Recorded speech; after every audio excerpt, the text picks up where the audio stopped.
Hello, is this Lolly? Yes, it's Lolly. Is this Rainy? Oh, it is. And oh my God, I have a story for you.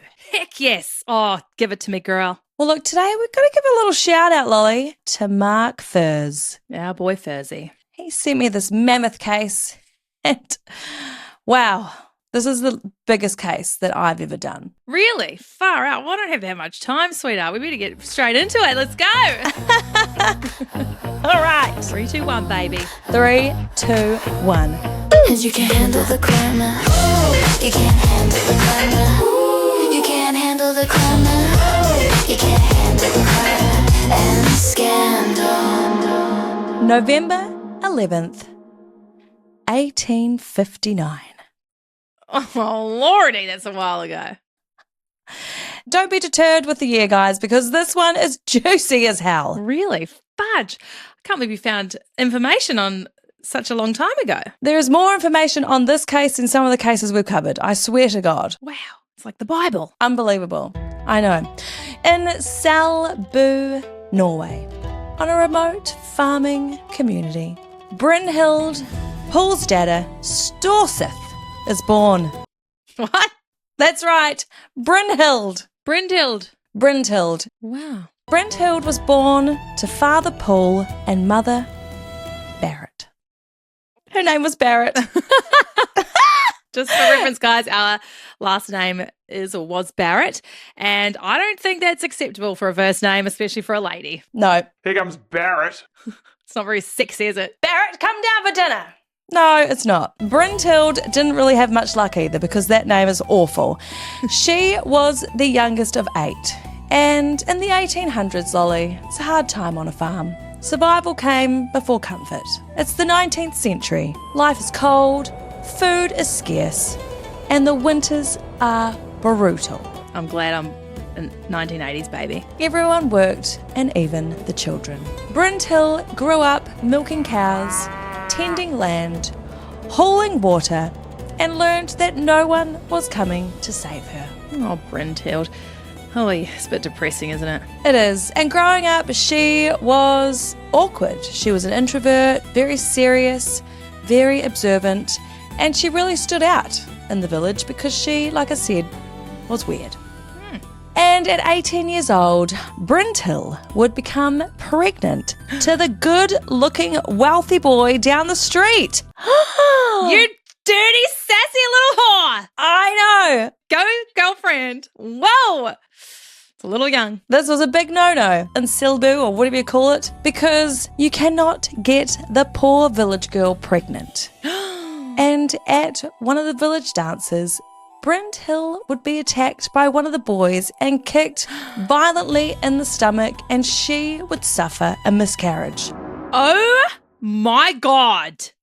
Ooh, that's horrendous, you dog. Awful. Whoa. Whoa. Ooh. Yeah, as you can imagine, after this really did change Brynhild. As if she wasn't awkward enough, she became more and more reserved. She was more guarded and just didn't trust anyone, and fair enough. Can we call her Brinny from now on? I'm getting confused. Is it Brynhild or Brynhild? Brynhild. Let's just call her Brinny. We'll call her Brinny. And Brinny was dreaming of a better life because life in Norway just wasn't for her. She wanted an escape. I mean, fair enough. Sounds like Christchurch. Sorry. Sounds horrid. Sounds cold and dreary. Grey, cold. I'm out there hauling water on the farmland, you know. Milking goats and, oh, Lord. Hauling my beer. It's a hard life. Jeez, we really don't know how lucky we've got it, guys. Honestly. I know. Hot running water, TikTok. Toilets. Microwave pizzas. Shit. Our podcast. Holy hell. Life is good. That's good. Fuck yeah. Good. Hells yeah. I'm going to the mall after this to buy jewelry for my rave on Sunday. Like, how amazing is life? Be grateful, guys. That's right. Poor Brinny, life sucks. And she has an older sister called Nellie, and Nellie moved to Chicago. Whoa! Holy shit. And Nellie was married, she had children, and she would often write letters to Brinny of this amazing life she was living. She would talk of the better work, better money, good people, the buzz of the city, and Brinny's like, hell yeah, get me a bit of Chicago. Windy though, isn't it? Is it? Apparently it's the Windy City. Sounds like Christchurch. Mind you, don't have to fly there in the 1800s. Nope. Or the boat in wouldn't be good. Very wavy. 1881. Old Brinny, she's 21 years old, and this is her big escape. She would pack up her trunk and she would head to... It would be, wouldn't it? Wouldn't be suitcase. Fuck. It'd be pretty hard to carry those things around. Fuck, you know. I'd have to be on like on a big wagon or something. Was the wheel invented then? Probably not. Yes, no, they had horse and carriage. Oh, yeah, they did. Okay. The wheel was invented around 3500 BC. So she would pack up her trunk and she would hop on that horse and carriage and she would head down to the dock to board the ship to cross the Atlantic. No, absolutely not. And that is going to lead me to Fun Facts of the Grave. Medieval edition. That's right. Wait, it's medieval? It's not, is it? Sorry, carry on. No. Immigration in the 1800s was chaos and frankly traumatic. Crossing the Atlantic via steamship would take weeks, if not months. Oh my God. I'm so upset. There was no GPS, there was no weather apps. All you could go by was the feel of the air, the look of the waves, and just a feel in your guts. You're joking. Nah, man, they must have had a compass. Well, yeah, but there's not like GPS, loves. It wasn't like Let's follow the line. they'll go north and you didn't know what the weather was doing. Oh, I'm out. I'm staying in Norway. Most would travel the cheapest ticket and they would go steerage. Ugh. Steerage, not seerage, okay? Why are you laughing? Steerage. You sure? Steerage. Steerage. No, is it like economy? They would travel steerage. And this meant narrow bunk beds stacked like shelves, minimal ventilation, one shared toilet, and limited food that you could barely class as a meal. This sounds criminal. Most would arrive to their destination seasick, malnourished, and traumatized. Death was very normal while traveling at sea due to illness, injury, and complications, and you best believe they'll throw them overboard for a burial at sea because no one's taking them home. Oh my godfather.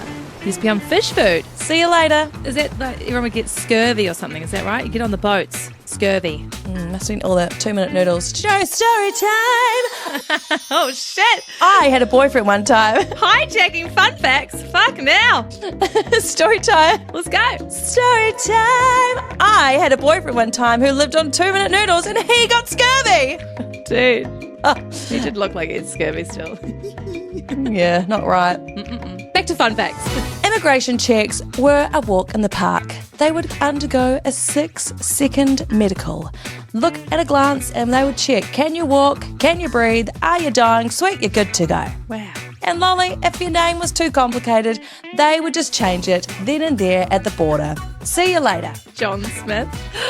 Wow, they give you a new name and everything. Shit. So as you can imagine, the travel to get to America was pretty rough, but very easy just to get in and get on your way. Wild. Brinny, she would move in with her sister, and life was pretty good. It's pretty quiet to begin with. She worked as a servant, and she was well liked by her employees. But Brintill just wasn't quite sitting well with her now that she's an American.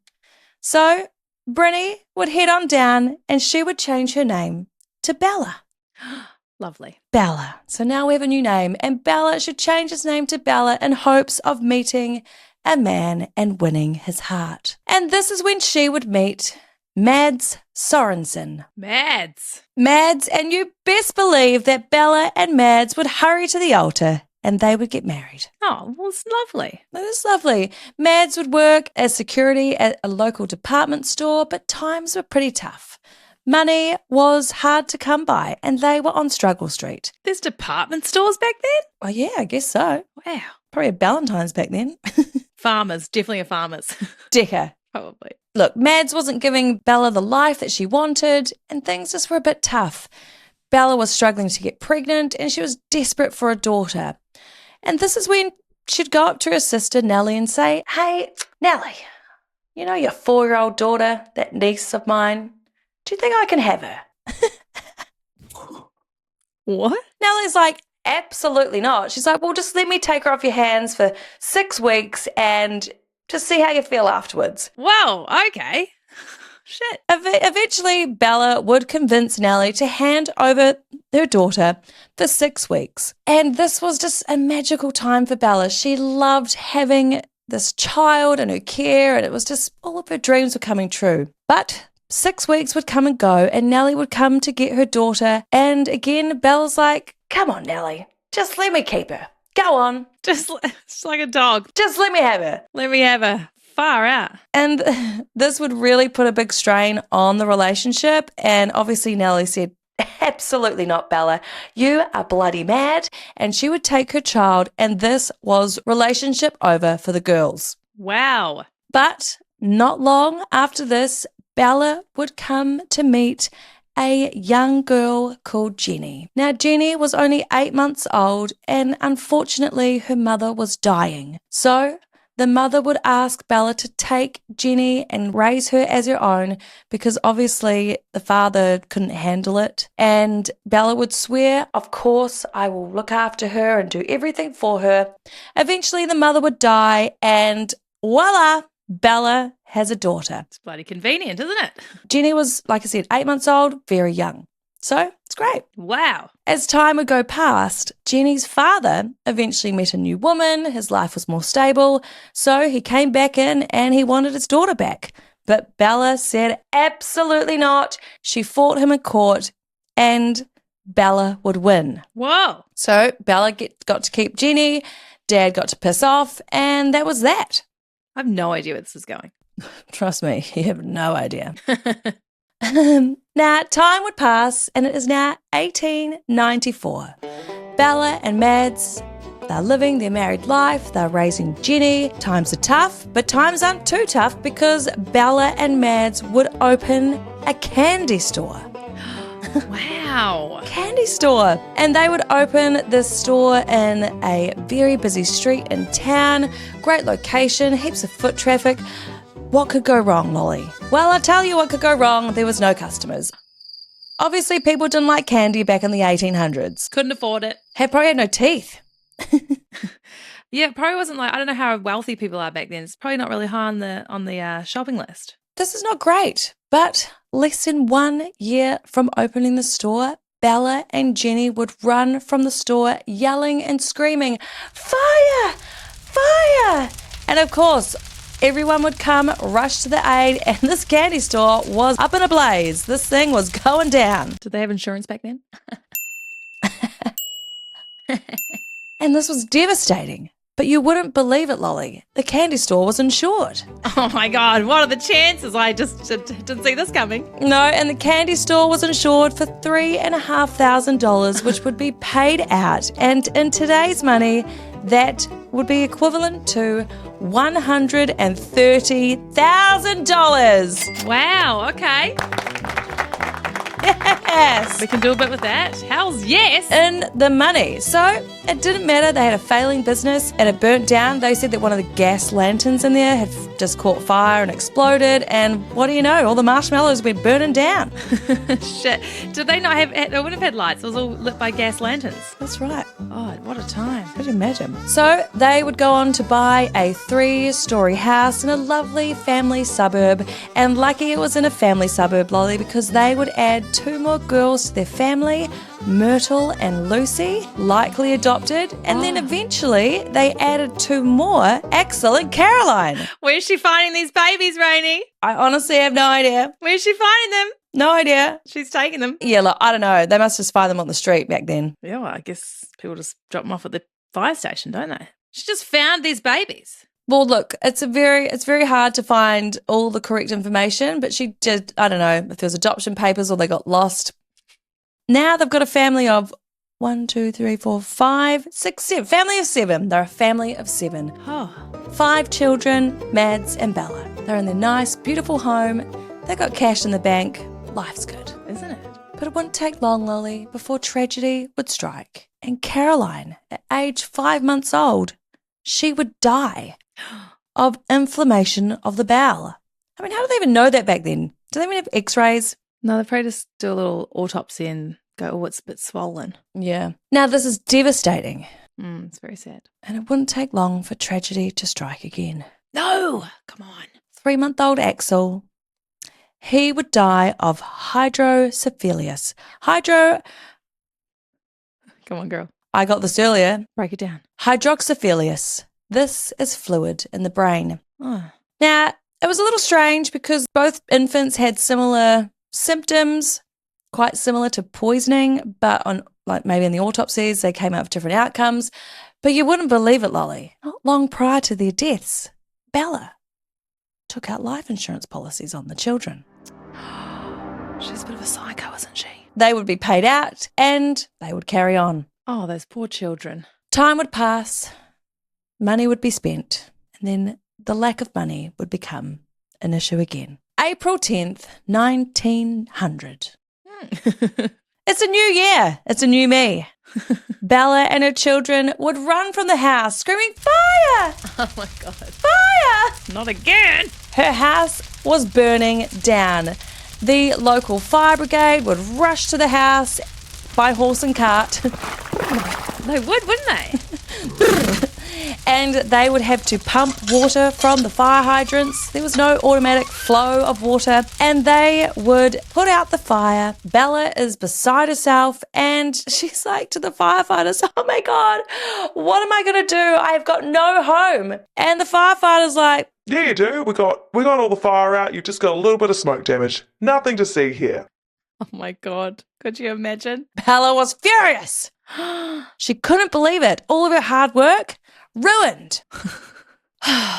But they carried on. Wow. You know, that house would stink. I toasted marshmallows the other day near an outdoor fire and I've washed my hair already and it still smells. Could you imagine the stench, the smoke? It gets into everything. Everything. They did have some damage to personal belongings and they did claim around $600 back then. So that's probably pretty good money. It's not bad. What would that be? $1,500, $300. Oh, you know what? My calculations are off. I'm not sure. It's very like, well, it's got to be at least 20 grand. It's quite a lot. July 30th, 1900. Just 3 months later, tragedy would strike the house again. Not again. Not again. Doctors would rush to the home to find Mads Sorensen unresponsive on the ground. He's a 46-year-old male. He's healthy. What could possibly go wrong? Cyanide. Belle claims he came home with a headache. She gave him a little quinine. Quinine back then was actually from bark of a certain tree. You would use it to treat fevers, malaria, aches and pains. It's basically today's Nurofen, you know? Absolutely. She gave him some quinine, put him to bed, left the room and came back and he was dead. Oh, he was actually dead. Well, he definitely wasn't alive, Lolly.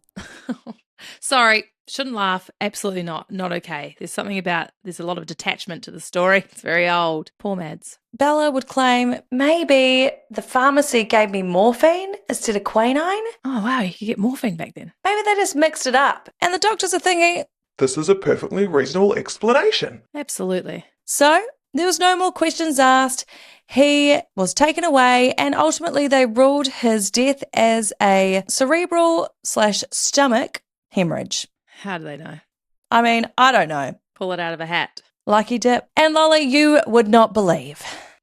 I'm going to believe it. Mads, he had a life insurance policy worth $2,000 that was due to expire the following day, and the new policy of $3,000 that went into effect the exact same day that Mads would die. There was a crossover. Oh, wow. 2 policies. So she got both of them. So Bella would be paid out $5,000. Both policies. Let's do the math. Dun, dun, dun, dun. I've got it here. Okay. That is equivalent to $192,000. I mean, this bitch, This bitch is in the money. she's cracked the code. She has found a loophole and she's like, these motherfuckers aren't noticing Jack Diddley squat. Let's keep going.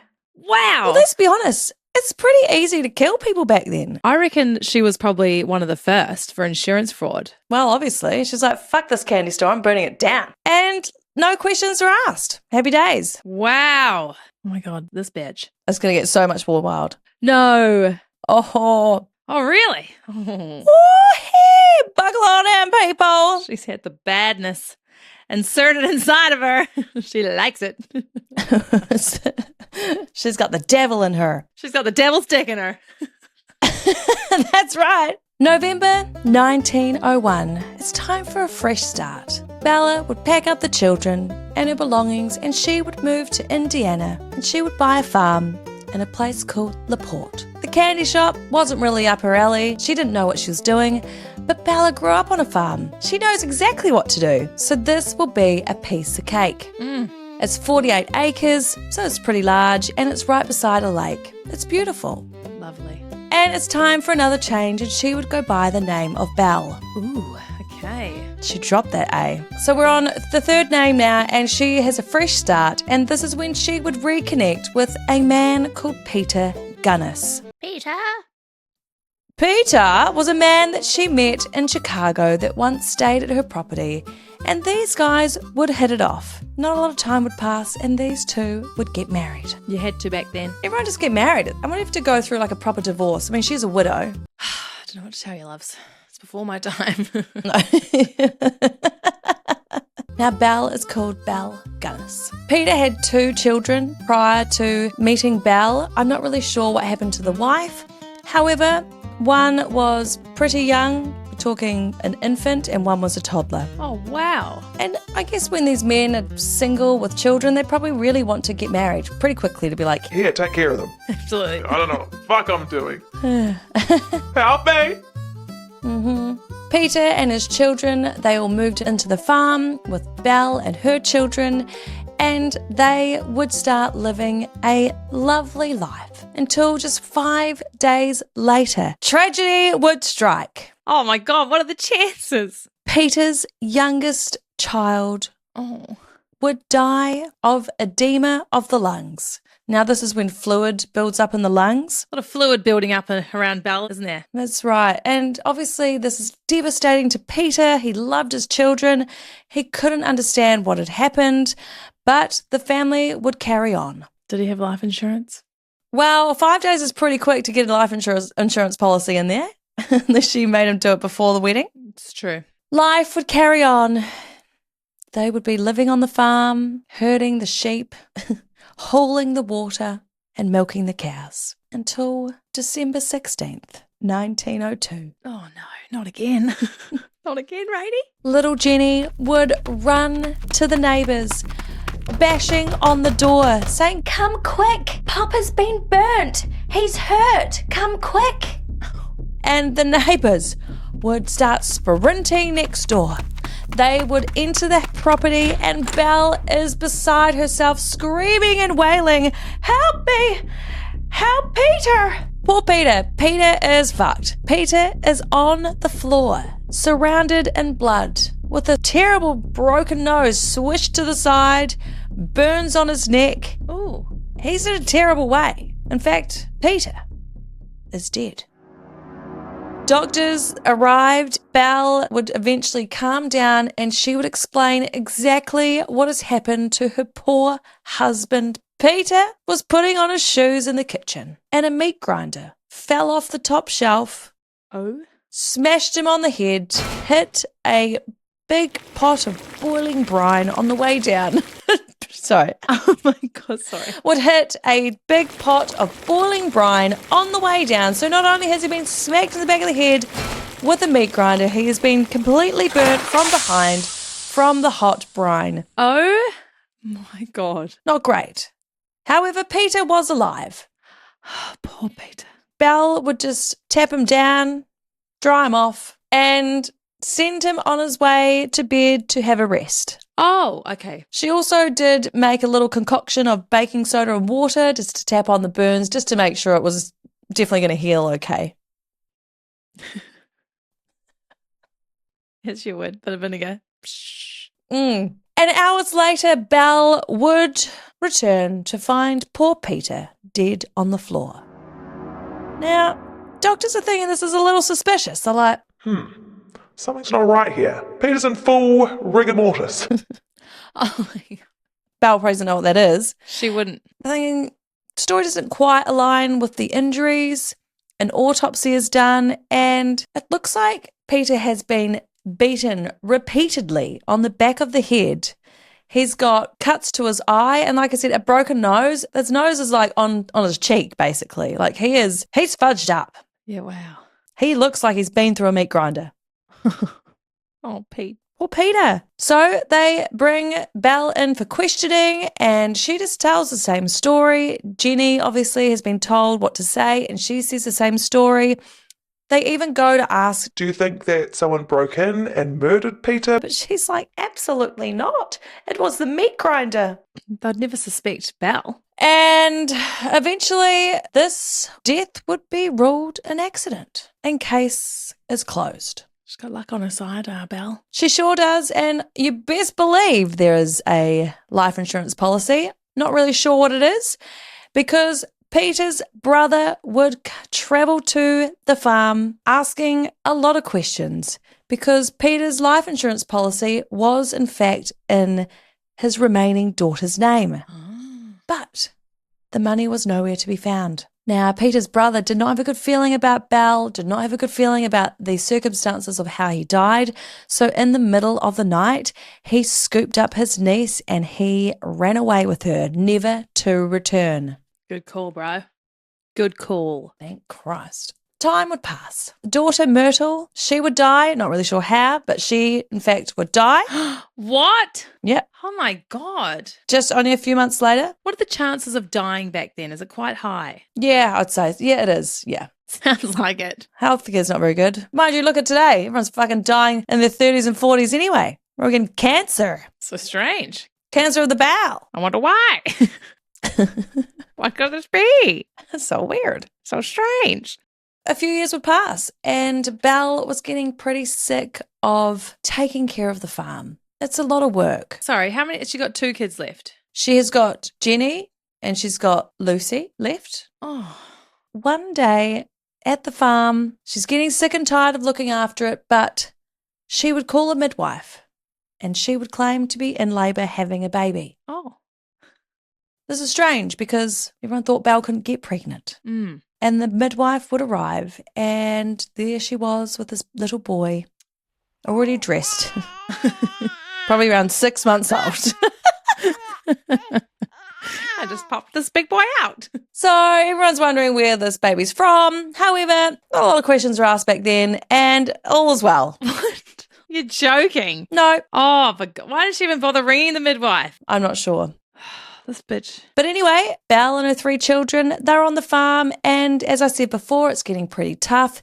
She ends up having a falling out with the neighbours. Not a nice woman to get along with, so she's thinking, I need to find a man to come and help me with the property. So she would start putting ads in the paper, help wanted ads. She would put them in Norwegian papers that were in Chicago, didn't know they could do that, and she would really just like to attract people from where she was from. And it wouldn't take long before 30-year-old Olaf Lindboe would answer. Olaf. That's like the snowman. Yeah. And these two would start writing back and forth to each other. I mean, it must take a long time back then to receive a letter. Ridiculous. And these guys would go back and forth, and eventually Belle would offer him ownership in the farm if he comes and helps to maintain it, raise the animals, and shear the sheep. I don't bloody know. What are you going to do? Milk the cows. Milk the goats. It's a good deal. It's a good deal. And Olaf, he's excited. Mm. He would cash out his life savings of $600. Oh, bless you. 23,000. Figured it's around $23,000. That's good money back then. And bad. he would head on his way to that farm in Laporte. Don't do it, Olaf. Don't do it, bro. Olaf really loved it there. He was thriving. He was thinking, This farm is going to be partly mine. he was starting to dig a little bit of Belle. Oh. And he thought that these two would wed one day. Oh, no. These two were going to get married. He would write to his father Thriving on life. Loving it. and saying, Soon, Belle and I will be married, and I will be the chief of this farm. The cheap. Oh, dude, you should probably do some research into the previous husbands. well, you should, but back then there's probably not really much to research. Can't go on Google. You can just say whatever. So easy to get away with stuff. Now, Olaf would be friendly with people in the town. He actually got on with the neighbours and everyone knew him. Everyone thought that he was engaged to be married because that's what you would assume when there's a man hanging around a woman. And one day, Olaf just disappeared. Poof. Now, this is confusing. All the neighbours are thinking, where has he gone? And Belle told the neighbours he'd left to go see the World's Fair and buy some land. It's a good excuse. Olaf's father would write letter after letter trying to find his son. Belle would claim that he's gone to go see friends, he's gone somewhere else, and tell these people a lot of different stories back and forth. Wasn't very consistent. Time would go on, and she would place another ad because she needed more help. Next to answer was Henry Gerholt. Henry Gerholt would respond to the ad, and he too was promised ownership in the farm, comfort of the home, and a job. Love it. He would pack up his belongings and he would take his life savings and he would head to the farm. So easy. People thinking, wow, Belle moves on fast. She's got a new fiance. And again, he got on with neighbours, everyone knew who he was, and then poof. One day, Henry is gone. Wow. And again, people are starting to ask questions. Well, where's Henry gone? And she said, well, he got sick and he quit. He left. You'd believe it. She would like to change her ad now because she's thinking, I feel like I want a little bit more than help. Ooh. So she would put an ad in the paper for seeking marriage. Really? Just like that? Looking for love. And this ad would read, Oh, she's got it. comely widow who owns a large farm in one of the finest districts in LaPorte County, Indiana, desires to make the acquaintance of a gentleman equally well provided, with view of joining fortunes. Oh. Belle Guinness, she would put these personal ads written in Scandinavian languages throughout all newspapers in the Midwest. Wow. Yeah, because she's obviously only wanting to attract the Scandinavians. And it wouldn't take long before Belle would start to receive letters, and she would receive a shit ton of letters. She was receiving 1 to 4 letters a day. Whoa. Oh, she was popular. These men would show up, and they would show up in the plenty. And it wouldn't take much for them to think, What the hell? She's not what I thought. Oh, really? because they would come to the farm eager and a wee pep in their step, and they would go up to the farmhouse door and to their shock horror, the door would open and Shrek would be standing there to greet them. No, she's a monster, isn't she? She's a monster. Oh, big Belle. She's a big girl. Belle was very unattractive. Oh, was she? She was around 5'9" and 300 pounds, and she just looked scary as hell. Whoa. That's in your picture. Really? Ooh, I wondered what she looked like. Oh, well, look, we can't all be blessed with the beauty stick. However, she did do quite all right in the male department. Was she always of the Shrek nature? I think so. Ah! Do you want to describe what you're looking at? All right. She is, look, we're going to get ourselves in trouble. No, we're not. This bitch is savage. Look, she's definitely on the heavier side, fine, but she looks like an angry old principal or something, or like Oh, yeah. the lady at the orphanage that had like a cane. The Handmaid's Tale. Did you see that? Lydia. Aunt Lydia. Lydia, yes. She does look a little scary. Very Karen vibes for sure. 1900s Karen. Yes, yeah. I mean, look, she was actually, when she was younger, not as bad, but like definitely not great. Oh, yeah. She does look pretty scary. Wow, what a psycho. But the men, when they showed up, they were promised a better life, they were lonely, and they were promised marriage. So they thought, Fuck it, this'll do. Well, you would, wouldn't you, back then? I'll just close my eyes. Oh, God. Think of all the land. Think of all the cows. Literally. that's right, they're going to be kings of the land, kings of the farm. Loving it. Now, George Berry, he was keen. He would reply to Belle and he would tell his friends he's moving for love. Told his family. I'm going to Laporte. I've got a farm. I've got a wife waiting for me. He packed up his belongings. He packed up his life savings of $1,500, Ooh. equivalent to $40,000, and he would make his way to Laporte. Make daddy. Now, he would settle in on the farm, and Lolly, you best believe that poof, this motherfucker was gone. Jesus, I wonder how long it takes. Like, how long does it take before she decides to eat them? Well, neighbours are thinking, holy shit, over at Belle's house, it's like a revolving door of men. They would say that it was weekly that they were coming and going. Whoa. It was a lot. But Belle always had a perfectly reasonable explanation as to where and why these men would go. She also had other farm hams.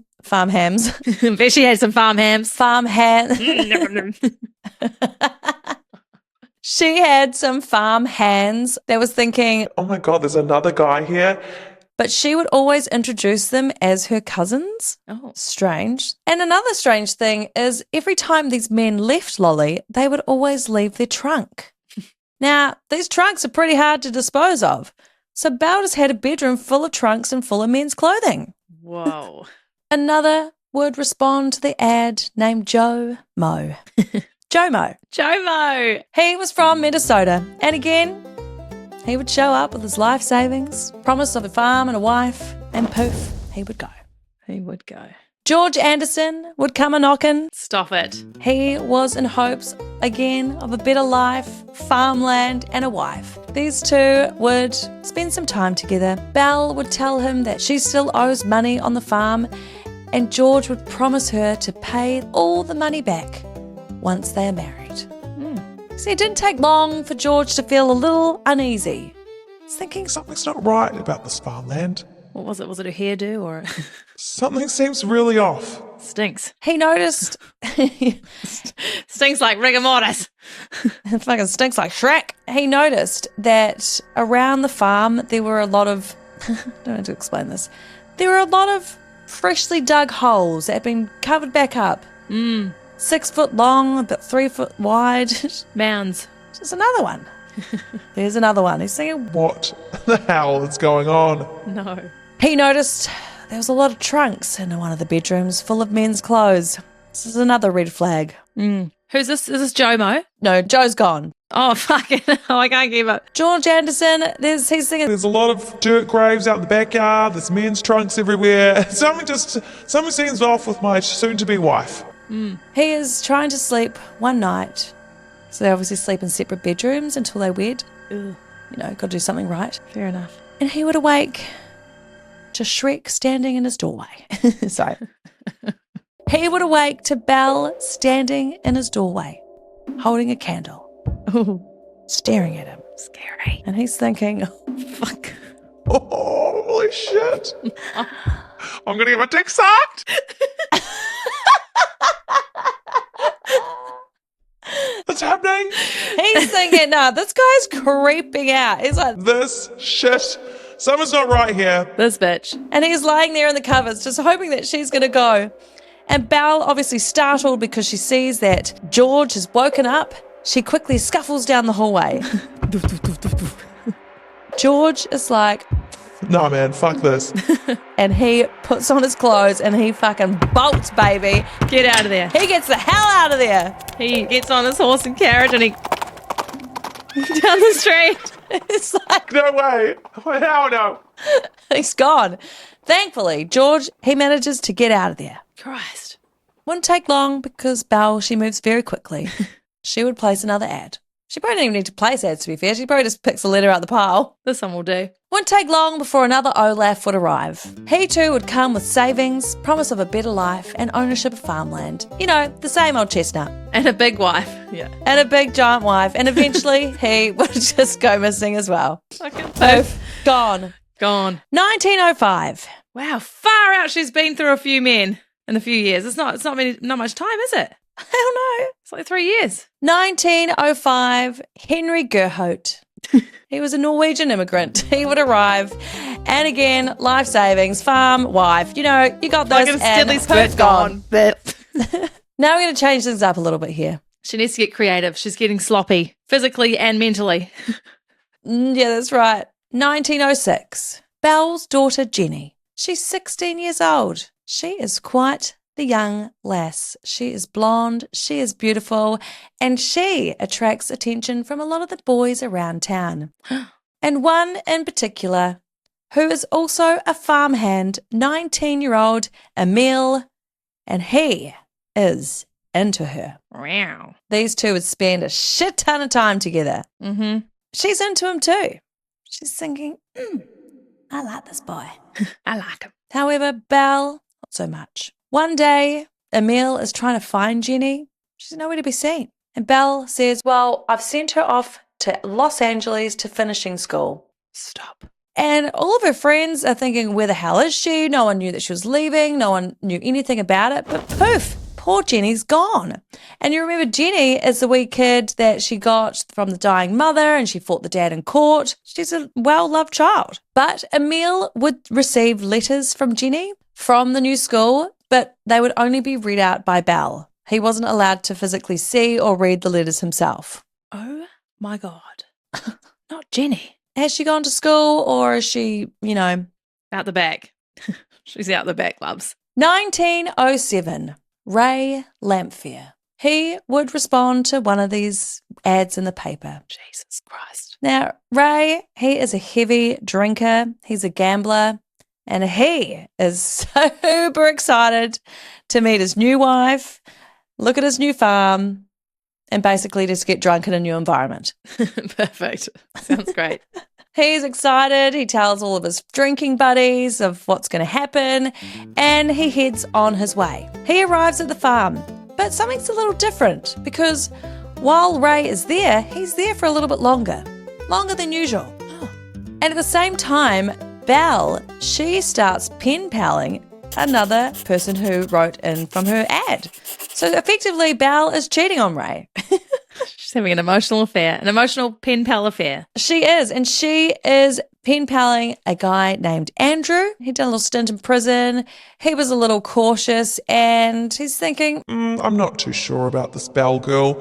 and it does take a bit of convincing from Belle to get Andrew to the farm. But it didn't take long, and Andrew would arrive while Ray is still at the house. Wow. Sloppy work, Belle. She is getting reckless.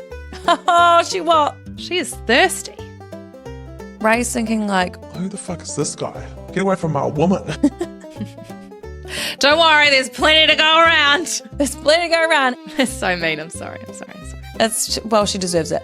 Belle would in fact kick Ray out of the bedroom and move Andrew straight in. And Ray's heartbroken. Poor Ray. Lucky Ray. On January the 3rd, 1908, this is when Andrew had moved in. And on the 14th of January, just the following week, Andrew and Belle would head on down to the bank and they would deposit Andrew's life savings of $3,000, equivalent to $75,000, into the bank account. Damn, she's done well. She's done very well. So much money. And Lolly, you best believe Andrew disappeared after that. Poof! Motherfucker's gone. He's out the back. Boom!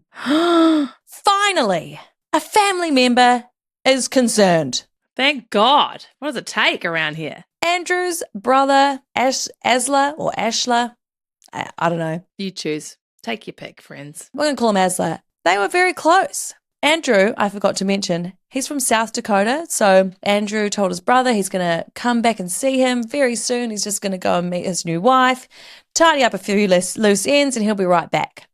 But Andrew never arrived. Asla's thinking, Something's not right here. I can feel it in my bones. and he was trying to find out exactly where he'd gone. And this is when he found the pile of love letters between Belle and Andrew. And he read every single one, and he could see right through this piece of shit. And he's like, Nah, something's not right with my brother here. so he would write to Belle, and Belle would reply. Ashla would say, Where's my brother? I can't seem to get in touch with him. and Belle would write, well, join the club. That's a great question. I would like to know because he's just disappeared. And it was a very confusing letter. It was almost written in riddles, very odd. Still didn't really answer a lot of questions. Asla would write back, and eventually Belle just didn't respond.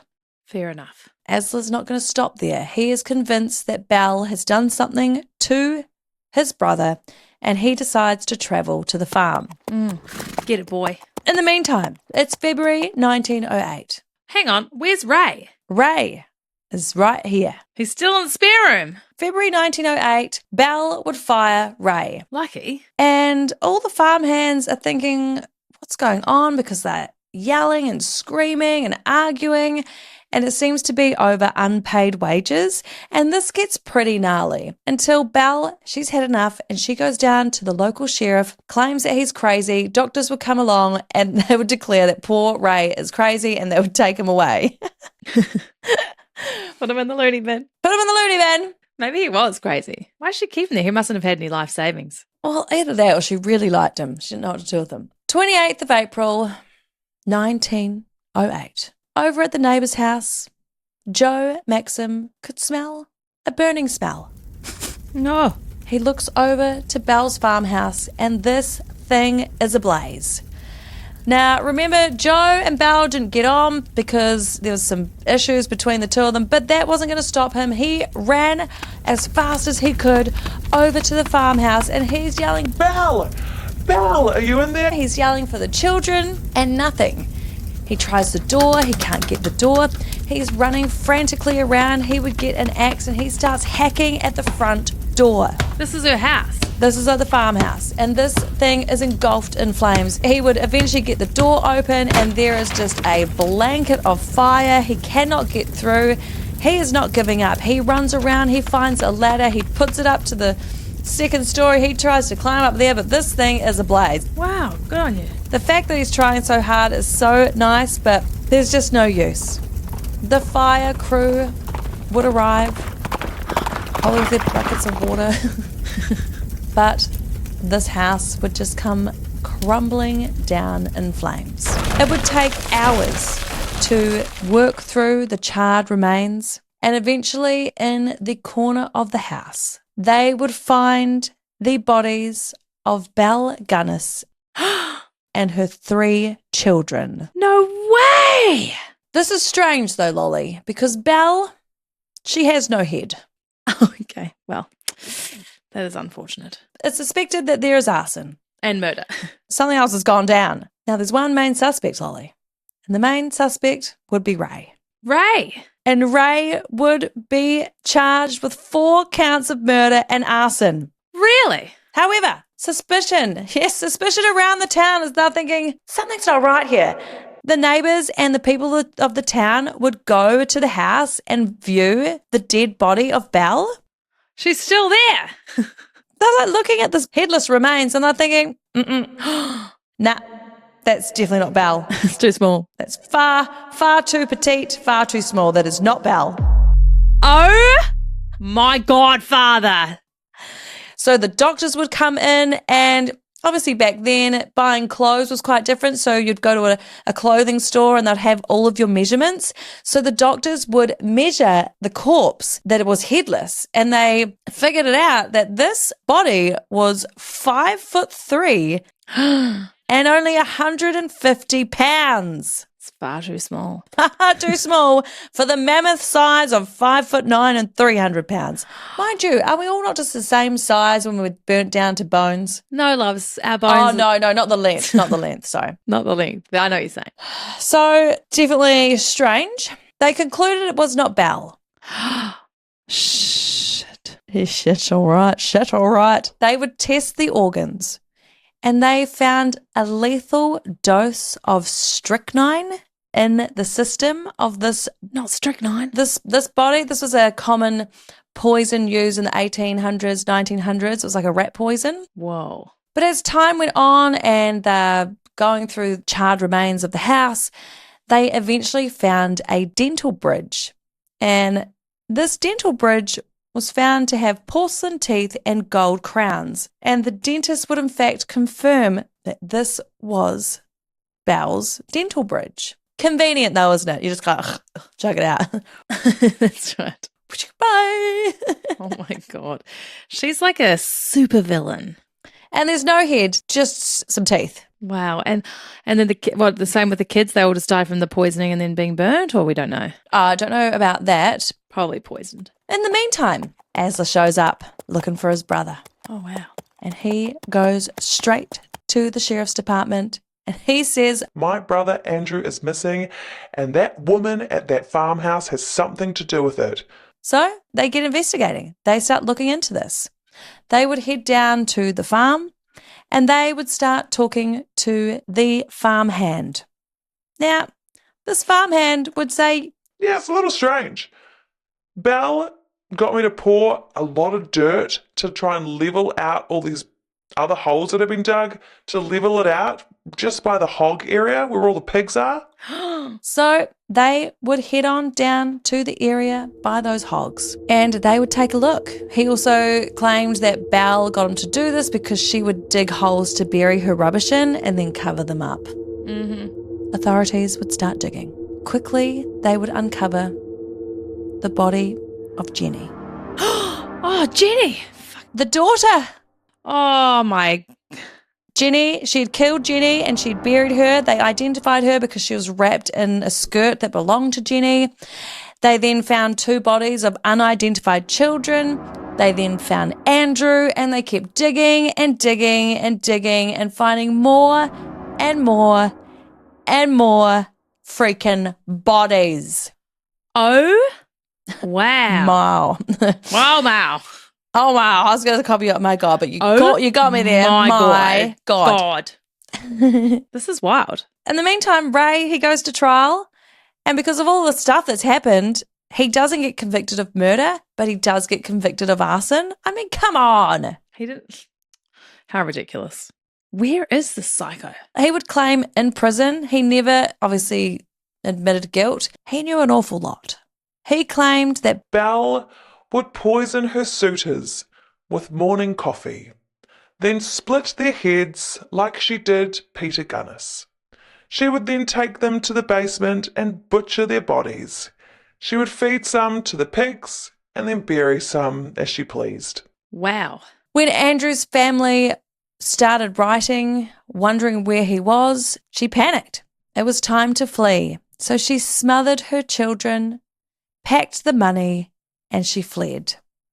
He'd also claimed that the woman that was found headless in the fire was a woman from Chicago that she promised work to on the farm. 1 year after Ray was convicted, he would die on December 10th, 1909.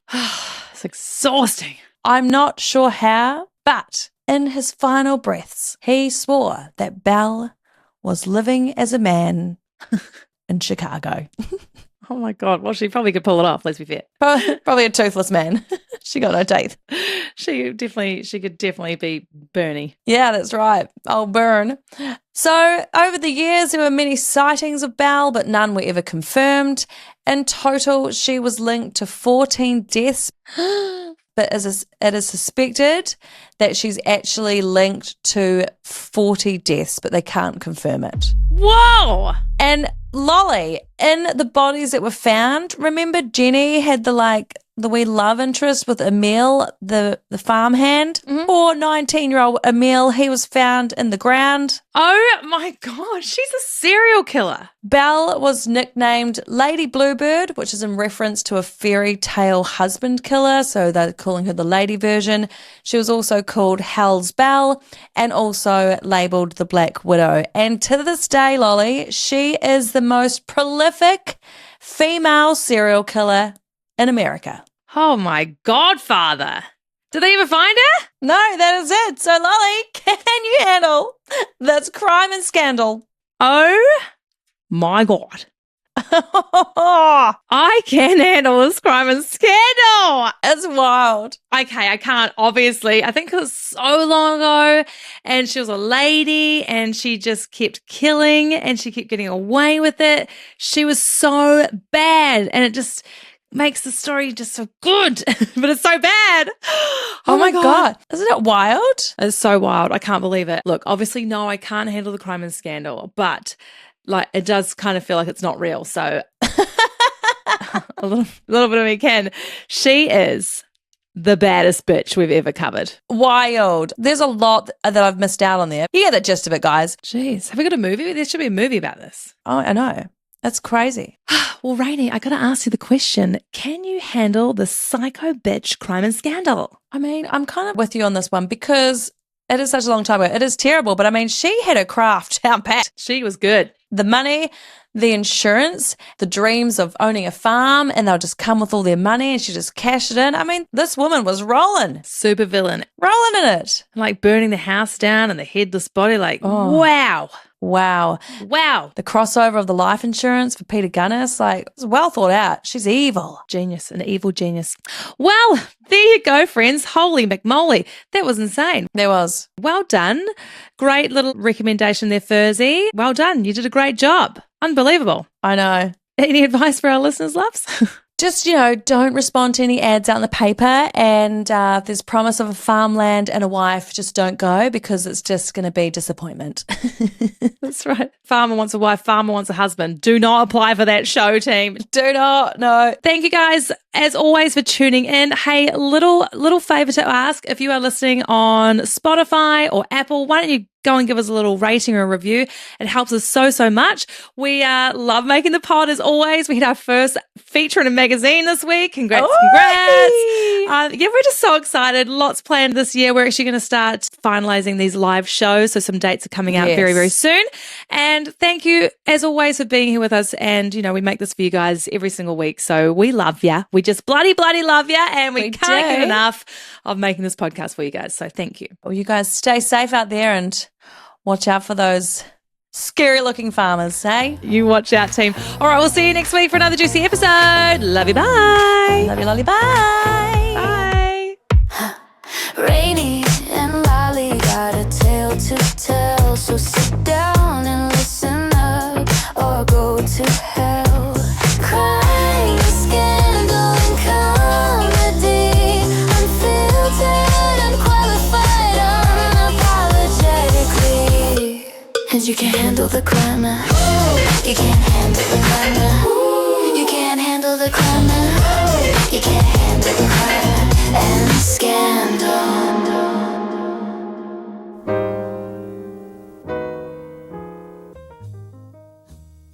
Ba, ba, ba. Dun, dun, dun, dun. Give it to me. Okay. How's that sniffly nose? It's coming in strong. Why? I want I to don't know. Why? I every want to time. know. I've had a lot of congestion lately. A long time ago. Is this all right? Yes. Are you okay? You're not bored of it? 'Cause it's the 1800s? No, I no, can see no. the look of disappointment when I said 1859. It was a disappointment. I was like, Mark always tries to get me to do old ones, and I'm like, nah, not doing it. No, this is so interesting. Until just 5 days later, tragedy would tragedy would struck. Fuck me. One more time. Peter is dead. Sorry. You can be comical with these stories from the 1900s. You can. It's not real. That doesn't exist. It's a fairy It's not tale, real. guys. Oh It's not real, it's no, not poor Peter. Peter's dead. And Olaf, another Olaf. Oh wow, popular. Olaf Lindboe. Oh, haven't we was heard that No. name already? Who was the other Yeah, Olaf? it's another. Olaf. No, we heard Olaf Limbo. Oh, we did. Oh, have I got two Olafs? Oh, nah. Oh, no. Okay, forget about him. Just make up a new one. Henley Potato. Won't take long before Skadabble Skibidoo. No. Though I obviously got... There was actually another Olaf, but anyway. That's right. Just say another Olaf.